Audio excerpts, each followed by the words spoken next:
I'm Christopher McClure, IT Director for the Town of Hopkinton and host of Manager's Corner. Every episode we bring you different department heads and key figures from your local town government and remind you that your local town government is here to serve you. Remember to follow us online at hopkintonma.gov. We're on Facebook, we're on Twitter, we're on Google+. We have a YouTube channel now where you can see some of the old Manager Corner interviews. You can also see some exciting interviews as part of the Oral History Project. For part of the 300th anniversary celebration coming up in a few years, the Historical Commission is going around and interviewing some of Hopkinton's senior citizens, and there's some interesting stories, and be sure to view and comment on those. This episode we have Rownak Hussain, Library Director, who's a guest for the second time, so welcome back. Thank you. Just remind people some basics about the library. You guys are online now and Yes. doing pretty well with social media. And I want to mention that you just had a viral post, I think Hopkinton's first viral post that went around the world, if you want to talk about that a little bit. Yes. One of our staff member, Nancy Baker Fowler, every so often should post a couple of lines about the library in front of the library on a sandwich board.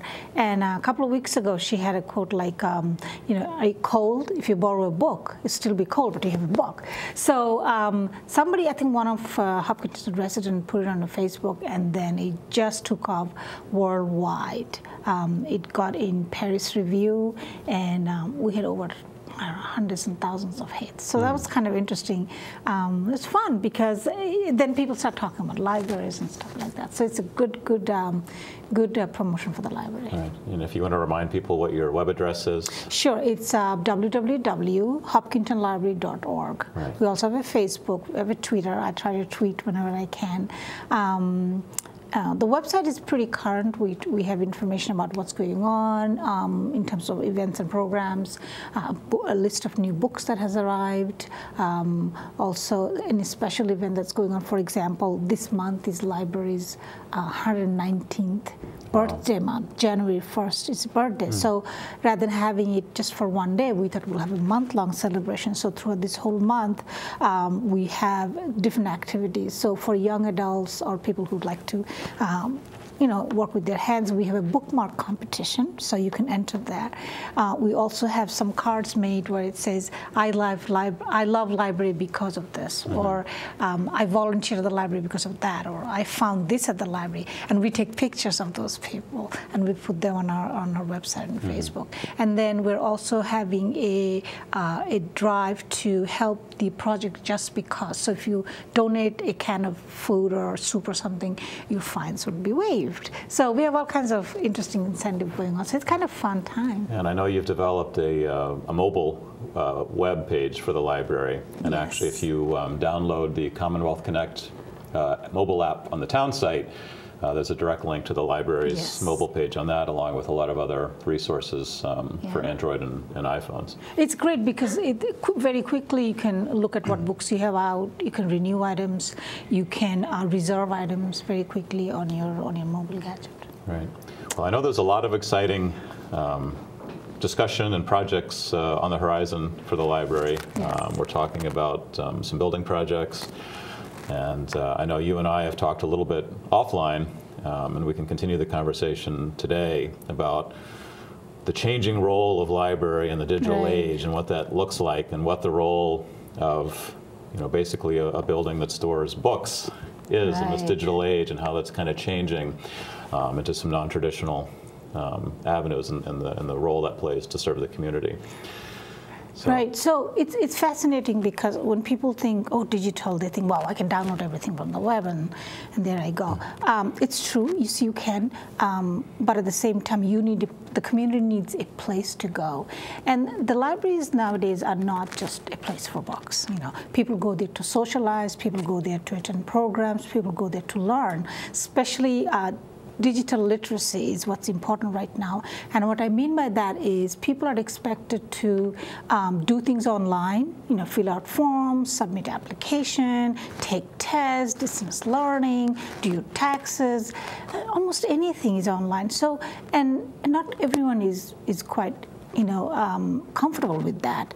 And there's a big segment of population who needs to learn all the skill, and they come to the library, and that's what we call digital literacy. So we still have an obligation to the community to show them how to use it and continue to what we call lifelong learning. So that's a great thing.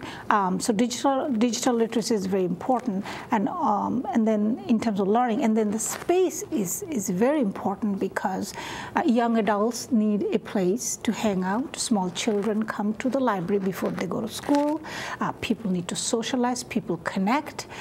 People like to do events, programs by different community organizations. So libraries has become hub of every community, or a community place, as we may call it. So I think, yes, people will learn or download more and more online, but the library as a place to go or as a destination place will actually become more vibrant. Yeah, I know we've increased the number of workstations available to the public, and you have Wi-Fi, and I'm always surprised when I stop over just the number of people that use the computers, and for some people it's the only computer they have access to, even in Hopkinton. Yeah. And especially with the economy being as rocky as it has been, people come in to work on their resume, to look for jobs. Correct. So. Yeah, and then we have dedicated resources for job searching. We have sort of identified relevant places to go. We have resume writing. We offered and would like to offer sessions on job searching, how to use the computer effectively, how to submit. So again, those are all part of the digital literacy. So that's very, very important. Job searching is a great thing, and it's a skill. I mean, there's so much stuff on the internet. You need to be able to decipher all of that and hone in on a specific area. So that again is a part of a resource that we offer, teaching people how to do that. And in our new library, when we have it, we would have a dedicated, what we call a technology classroom, where we can offer systematic, structured classes for people with hands-on experience. And what we can do right now, because we don't have that kind of dedicated space. Right. And I know some people ask the question, in a digital age where I can go into Google and I can search basically any topic I want. I can get books for free. I can buy books from Amazon, etc.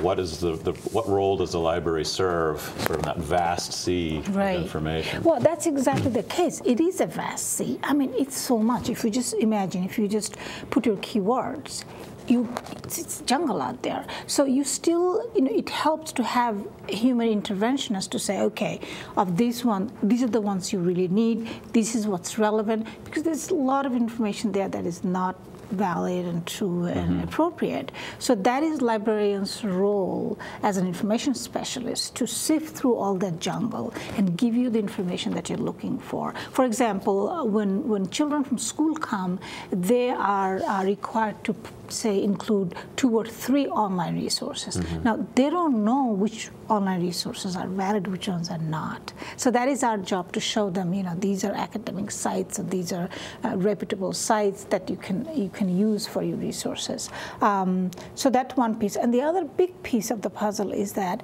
not everything is online. So for example, bestsellers are always very popular. So in our town, it's fiction, fiction, fiction. People love to come to library to be entertained and borrow books. Now, most bestsellers are not available online because publishers don't want those to be online. There's still, people have to rely on hard copies. Some publishers are opening up a little bit, but again, not everything is online. Plus, it costs you. So. Right. So there's always a cost involved. So how much can you keep on downloading? Ultimately, it's cost effective for you to use a library where you can have digital access, but it won't cost you anything, because we do provide items that are digitally available. One thing to remember here is that, interestingly, that digital items for libraries cost a lot more than digital items for individuals. So if you are to download a book from Amazon, it could be $9.99. If we want it in our library, as in our library catalog, it could be $30, $40. Right. Plus, it's one download at a time. So there is some limitation to this date how far people can take, downloading items or digital items. Right. Well, I know, when I think that one of the important roles library serves, it's almost like the monks in the Middle Ages. There's the preservation of some knowledge or some books that may get lost because the internet is a marketplace, and if things aren't profitable or there's not enough demand, there might be some important information that simply isn't available. Right. And having someone, and part of the role, like the town clerk's office or if government is preserving those archival records and that historical piece, even though it may not be profitable from an economic standpoint, but it's invaluable just in terms of the information, the reference material, books that may be out of print, or just sort of preserving and keeping that knowledge and the discipline of, libraries going. Yeah, so we have actually a couple of efforts going on in that area. We have already scanned almost about, I think, 80 to 100 local historical pictures that are available online anywhere from the world, just going to our site. So that's a great project. So those photographs are being preserved now. We applied for a CPC grant, Community Preservation Grant, for next year, where we can extend that further. Now, then we will categorize them in subjects. So, for example, if you're doing a project on history of Hopkinton as a town. So we will have what we call anthologies or folders. So under History of Hopkinton, we will have documents and records and historical stuff, pictures, all combined, all pulled together under that folder. And you can access that free. So for that, we already have a contract with the company where all this information could be residing. So we're also moving in that direction, preserving our historical material, whatever we have in the library. And the library has a lot, actually. We have what we call a treasure room, and we managed to organize all of that information with, again, another CPC grant, where we have categorized them into different subjects and titles and topics, stuff like that. Right. And as you mentioned, you do have ebooks that are available. We have ebooks. Yeah, you have to go to digital catalog. If you go to our regular catalog, at the bottom it says digital catalog. So you have to be in the digital catalog. So once you go to the digital catalog, it'll show you what books are available, what books you can be on the waiting list, because again, that particular model is one download per person. Right. So if you like an item, if it's not available, you can put it on hold. Or if you can search, show me the available books only, you can do that. So we have digital, we have downloadable books. We have audio books that are downloadable as well. We have CDs and we have DVDs. Wow. Yep, it's growing, so. I know one of the things that's unique about the library is you serve the population at sort of every phase. That's you serve from preschool through school age, through high school and college, through young adult, and now the senior citizens. That's right. Coming. I don't know if you want to talk about maybe some examples of the different stages of life and the role that the library serves for. Yeah, sure. I think that's fascinating, because I think library is an only organization in town government and any other that serves everybody, people of all ages. So preschool, pre-kindergarten, children's room is very, very important. Right now, you have to. You have activities, sometimes magic shows. Magic shows. We have regular story hours targeted by age groups. We have summer reading. We have special event to kick off the summer reading, and then we have 2 Macintosh computers for young adult. They can come and they can connect directly to their email account at the school. Yeah. Submit their homework, do their work. So that's for young adults. And then for adults, as I think you also have some tutoring sessions happening. Absolutely. Yeah, local tutors. These are private. They come in and they do their tutoring at school. Young adults do come to the library after school. We try to learn ahead of time what homework's being assigned, so we can pull those items out of our shelf and pull them out there to help them and prepare. So that's young adult. So if we know ahead of time, I know biographies and Greek mythologies are 2 topics that they're constantly working on. So we do that for young adults, and for adults, I think it's important. The fun things are always the fiction, the bestsellers. and nonfiction. So we have those. And for seniors, we actually established a book club for the seniors a few years ago at the Senior Center. So I used to go down there once a month and manage the book club. And right now we supply all the books they need. So they let us know, what books they're reading for the book club, and we get 20, 30 books for them. We also do that service for other book clubs in town for adults. And then we have special programs for seniors. Sometimes during tax time, we have tax classes on how to do your taxes. It's health or any other issues or topics they're interested. So as I said, library offers services from like birth to end of year. I know anecdotally you've mentioned some seniors might come in with an iPad or a gift. Oh, yeah. And they're trying to stay in touch with the younger generation. Exactly. That's, again, it falls under the digital literacy program. So interestingly, we noticed that at the end of the year or beginning of January, seniors do come in, oh, I got an iPad from my grandson, or I have an iPhone, or I have a Droid, or I want to get onto Facebook. I don't know how to do that. So more and more people are now relying on the library because, we play that role. We provide that service to the community to help people to learn technology so they can become lifelong learners and keep up with digital literacy. Right. And I know we're discussing, feasibility for a library building project, and there'll obviously be a lot of discussion about that in the future. But what are some of the factors and the pressures and demands that sort of led to that decision that the current building is not adequate, and that we may need to start looking at doing something else to serve? Well, Hopkinton's population just skyrocketed in the 90s. We are at over 15,000, and our library is only 5,000 square feet. So the space or the services really didn't grow with the growth of population. That's number one. Number two is we're not accessible. You still have to climb 16 or 19 flights of stairs to go upstairs. So when parents or caregivers come to the library with their strollers, they can go. We don't have enough space to adequately or hold adequate number of resources in the library. Because the building is so old, we don't expand our technological capability.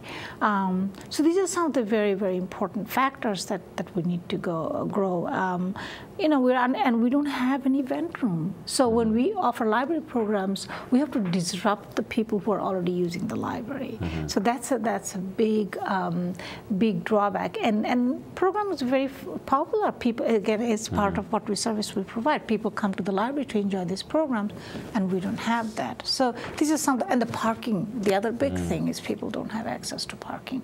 So I think we have pretty good, like half a dozen very valid, solid reasons for us to. And you're finding that the demand for these services is high, greater than. Absolutely, yeah. And every year we track our statistics.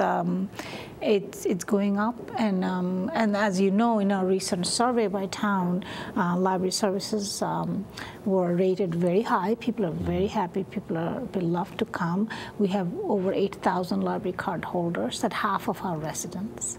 So the demand is certainly there, and we want to be able to keep up with the demand. And we lose a lot of our residents to our neighboring libraries.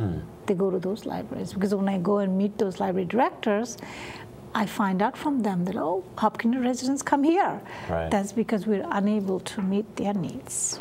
So. Wow. What do you envision for the future of the library in Hopkinton, libraries in general, as we keep heading into the future and technology continues to change? What excites you, or? You sure? Wow, we are all excited. Number one, then we'll have a larger facility so we can offer a lot more resources. So for example, right now we borrow heavily, 11 to 12,000 books per year. So our borrowing will go down. We won't be dependent on our library. We'll have space, dedicated space for age appropriate. For example, we'll have a separate room for young adults, because right now there's no space for our young adults. They really hang out in front of Bill's Pizza. So we are very excited that we'll be able to offer separate room for them for socializing, for learning, doing their homework, learning technology. To me, that's very, very exciting. And the new library that we're envisioning is actually for the future generation. So I think that's very exciting. We also will hope to have a much larger event room, which not only the library can use, but the town itself or the different organizations and town government can use. And the building is going to be completely adaptable. So if things change in the future, we can change everything. It's energy efficient, green building.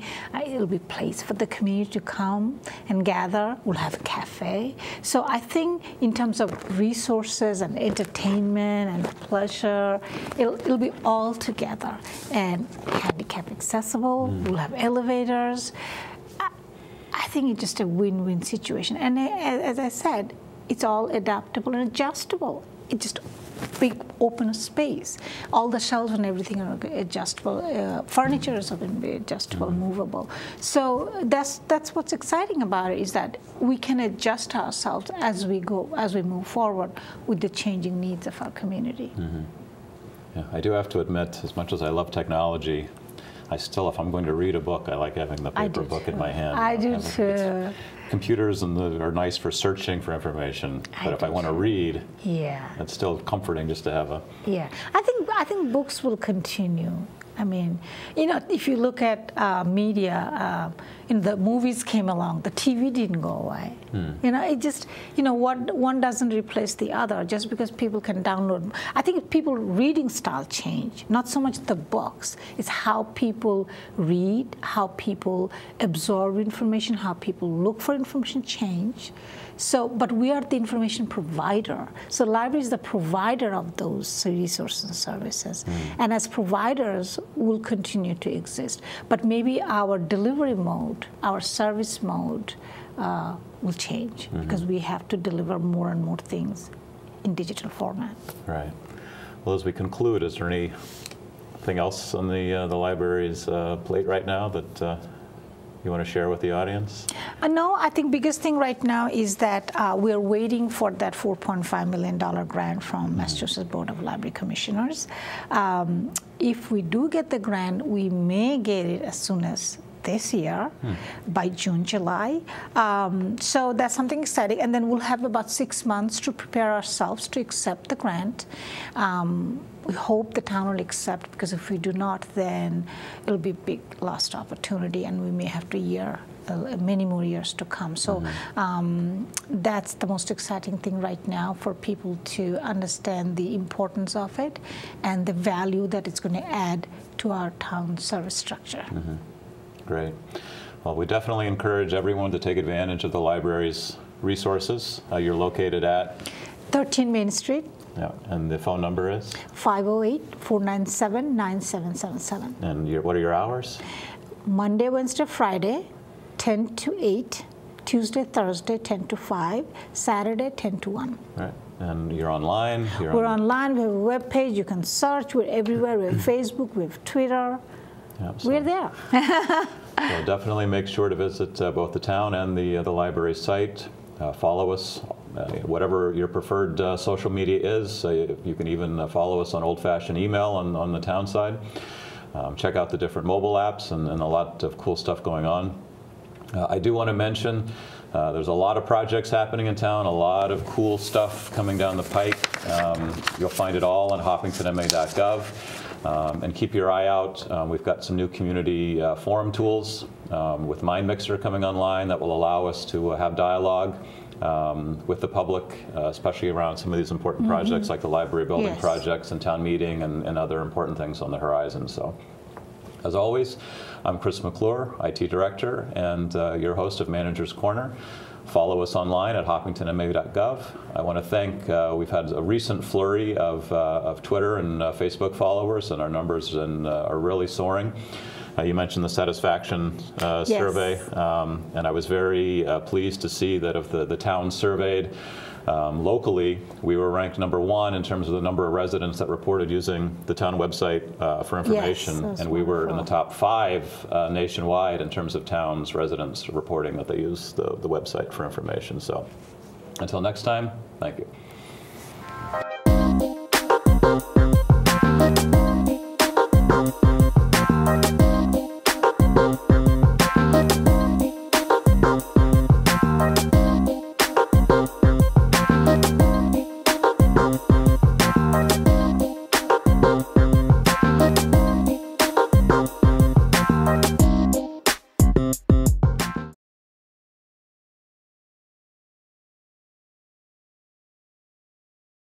Yes, we're HCAM TV, but movies also? Dive-In Drive-In is a new program featuring the HCAM staff's favorite B movies. Check our schedule at hcam.tv for the next showing of some of the more forgotten films. Black and white or color, join Mike Terosian and myself as we introduce and give you some interesting facts about the cast and crews of classic movies. We hope you'll enjoy these treasured films of yesteryear.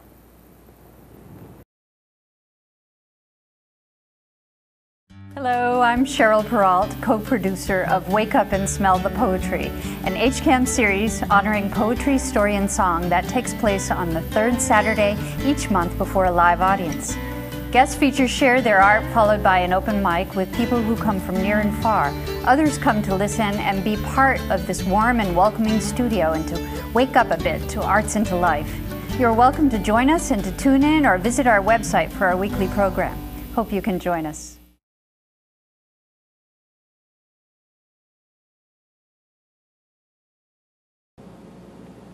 I'm Dr. Sharon Levy. Abuse of substances like alcohol and marijuana is associated with the 3 leading causes of adolescent death: motor vehicle crashes and injuries, homicides, and suicides. If you suspect your child is using substances, there is help available. Programs like the Adolescent Substance Abuse Program at Boston Children's Hospital are committed to providing exceptional care, from advice on how to manage a young person who has begun experimenting with substances to treatment for adolescents with addiction and everything in between. Care begins with a full mental and physical assessment. Treatment options include individual counseling and education, monitoring programs and drug testing, medication treatment for substance dependence, parent guidance, and group therapy for adolescents and parents. For more information, visit the Adolescent Substance Abuse Program at Boston Children's Hospital.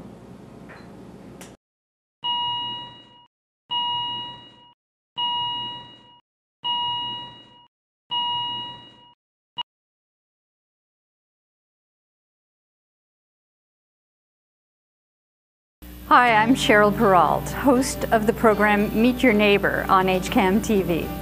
This show introduces you to Hopkinton residents, the many interesting people who are our neighbors, and we invite them to share stories, experiences, insights, and observations from their lives. We'd like to hear who you think should be interviewed on our program, so if you know someone that Hopkinton should get to know more about, please email me, and stay tuned for more episodes of Meet Your Neighbor on HCAM TV.